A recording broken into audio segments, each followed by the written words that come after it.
Hello everyone, I am Dr. Anupama, Renova Hospital Kompalliలో consultant gastroenterologist and therapeutic endoscope. మనం చాలా కామన్గా వింటూ ఉన్నాం ఈ మధ్యకాలంలో చాలా మందికి జాండీస్ ఊరికే వస్తుంది అండ్ బాగా జ్వరంతో వస్తున్నారు. సో హెపటైటిస్ వైరస్ అన్నది ఒక రకమైన వైరస్ విచ్ కాజెస్ జాండీస్ అన్నమాట పేషెంట్స్లో. ఈ హెపటైటిస్ వైరస్ అన్నది 5 రకాలుగా ఉంటుంది. Hepatitis a, b, c, d and d. దాంట్లో సి అండ్ బి అన్న వైరస్లో సహజంగా క్రానిక్ లివర్ డిసీజ్ అంటే పర్మనెంట్ లివర్ డ్యామేజ్ కాజ్ చేసి వేరే కాంప్లికేషన్స్కి లీడ్ చేయడం జరుగుతుంది.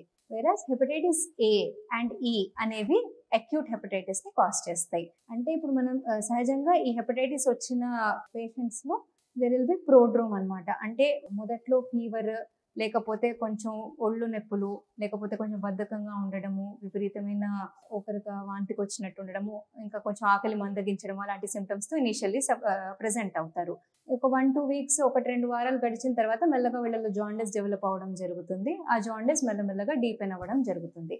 అసలు ఈ హెపటైటిస్ ఏ అండ్ డి ఎందుకు వస్తుంది అని అంటే ఇంప్రాపర్ ఫుడ్ వల్ల, అంటే చాలా శుభ్రమైన వాతావరణంలో తయారు చేయకుండా ఉన్న ఫుడ్ వల్ల, దాన్ని తినడం వల్ల వచ్చే అవకాశం ఎక్కువ ఉంటుంది అనమాట. ఇంకా కంటామినేటెడ్ వాటర్ వల్ల కూడా వచ్చే అవకాశం ఉంటుంది.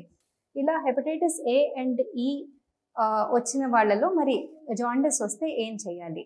సో సహజంగా మోస్ట్ ఆఫ్ ద టైమ్స్ ఈ హెపటైటిస్ ఏ అన్నది వచ్చి న్యాచురల్గానే ఒక 4 నుంచి 6 వారాల వరకు జాండీస్ ఉండి తగ్గడం జరుగుతుంది. కాకపోతే కొన్ని కాంప్లికేషన్స్ డెవలప్ అయితే, అంటే 10% పేషెంట్స్లో పేషెంట్ రక్తం గడ్డగట్టే తీరు తగ్గడము, లేదా మెదడు మీద ఎఫెక్ట్ పడి ఎన్కెఫెలోపతిలోకి వెళ్ళడం జరుగుతుంది. అలాంటి సీరియస్ కేసెస్కి మాత్రం ఖచ్చితంగా హాస్పిటల్లో అడ్మిట్ చేసి దానికి ట్రీట్మెంట్ చేయాల్సిన అవసరం ఉంటుంది. లేదు అంటే 90% మందిలో న్యాచురల్గానే మెడిసిన్స్ వాడుకుంటూ, ప్రాపర్గా నీళ్లు తాగుకుంటూ, బాగా ఆరోగ్యకరమైన ఆహారం తీసుకుంటూ ఉంటే న్యాచురల్లీ తగ్గడం జరుగుతుంది. సో ఎప్పుడన్నా మీకు తెలిసిన వాళ్ళలో కానీ మీకు కానీ జాండీస్ అలా ఏమైనా వస్తే వెంటనే టెస్ట్ చేయించుకోవాలి. ఏ రకమైన జాండీస్ దేని వల్ల వస్తుంది అన్నది చూసుకొని దాని ప్రకారంగా మీ దగ్గర ఉన్న డాక్టర్ని సంప్రదించి అవసరాన్ని బట్టి ఓపీ బేసిస్లో కానీ లేదా అడ్మిట్ అయ్యి ఐపీ బేసిస్లో కానీ ట్రీట్మెంట్ తీసుకోవాల్సిన అవసరం ఉంటుంది. ముఖ్యంగా ఇప్పుడు ఈ వర్షాకాలంలో బయట స్ట్రీట్ ఫుడ్, బండ్ల మీద రోడ్ సైడ్ ఫుడ్ అవాయిడ్ చేసి కొంచెం ఇంట్లో ఆహారం, బాగా పౌష్టికరమైన ఆహారం తీసుకుంటే ఇది సంక్రమించకుండా ఉండే అవకాశం ఎక్కువగా ఉంటుంది. సో ఈ జాగ్రత్తలు పాటించండి. ఏమన్నా ప్రాబ్లం కానీ జాండీస్ ఎక్కువ అవుతుంది కానీ లేదా వేరే కాంప్లికేషన్స్ డెవలప్ అవుతున్నాయంటే మాత్రం ఖచ్చితంగా మీ దగ్గర ఉన్న గ్యాస్ట్రాంట్రాలజిస్ట్ని సంప్రదించండి. Thank you.